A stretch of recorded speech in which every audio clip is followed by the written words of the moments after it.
مطلب یہ ہے کہ جہاں اس کا انکار ہے، اللہ نے کہا کہ سجدہ کرو تو اس نے سجدہ کیا، عبادت کی ہر چیز کیا، لیکن جب کہا کہ نبی کی تعظیم کرو مکر گئے کہ ہم آگ سے پیدا کیے گئے ہیں، آدم کو مٹی سے بنایا گیا اور آدم نے بھی ایک سجدہ بھی نہیں کیا، اور اللہ کہا کہ اس کے سامنے جھکو، نہیں جھک سکتا، اگر گئے اللہ نے اسے شیطان کر دیا کہ تم شیطان ہو۔ تو اب ایک بات اور نوٹس کرنے کی ہے یہاں پہ کہ ابلیس جو ہے نا جنت میں آنا جانا کرتا تھا، کبھی جاتا تھا، کبھی آتا تھا، کبھی جنت میں کھیلتا تھا، تو ان کا آنا جانا تھا، تو ان کو آنے جانے والے کو نکال دیا گیا۔ ایک بات آپ اس کو تھوڑا سا پوائنٹ ہے، اس کو پکڑے گا کہ آنے جانے کو نکال دیا گیا، اور یہ تو پہلے ہی سے باہر ہیں،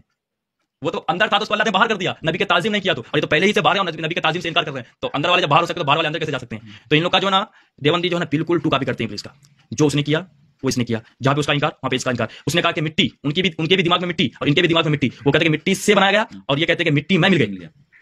دونوں کا سیم سوچ ہے، اس کے بھی سوچ میں مٹی اور ان کے بھی سوچ میں مٹی، کہ وہ آدم کو مٹی سے بنایا گیا اور اس نے کیا کہتے ہیں مٹی میں مل گیا۔ تو جو ریزلٹ ان کا آئے گا یہ ریزلٹ ان کا بھی آئے گا، جو ان کا انجام ہے ان کا بھی ہے، سمجھے؟ آپ کبھی نا مطالعہ کیجیے یا کسی مولانا سے سنیے، اور ابلیس کا جو ہے داستان اور یہ وہابی دیوبندی کا داستان آپ پڑھیے گا نا تو یہ لگے گا سیم ٹو سیم ہے۔ تو جب سیم، اگر کوئی چیز سیم ہو تو سیم ہی تو سزا ہوگا نا۔ جیسے ایک مثال کے طور پہ قتل کرنا، کوئی گورنمنٹ نے کہا کہ قتل کرو گے تو 10 سال کے لیے تم کو جو ہے نا جیل میں بند کر دیا جائے گا، تو اگر قتل کیا ہوا چاقو سے بھی کیا قتل تو قتل ہی ہے، اگر وہ بندوق سے مارا تو قتل تو قتل ہی ہے، مرڈر تو مرڈر ہی ہے۔ تو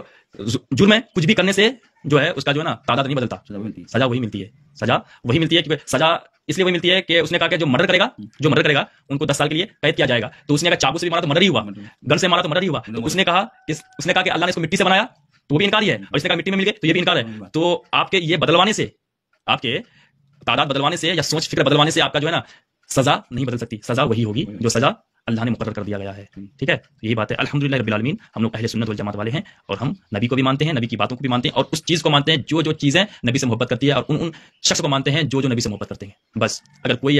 جو ہے اپنے وقت کے گرے ہوئے فقیر ہیں، درویش ہیں، زمانہ اسے اگر ذلیل کر دیا ہے، اگر اس کے دل میں نبی کی محبت ہے تو ان کا بھی جو ہے پیر جو اپنے سراخوں پہ ہے، اس لیے کیوں ہے؟ اس کی وجہ یہ ہے کہ وہ نبی سے محبت کرتے ہیں، تو محبت ہی اصل ہے دنیا میں آخر میں ہے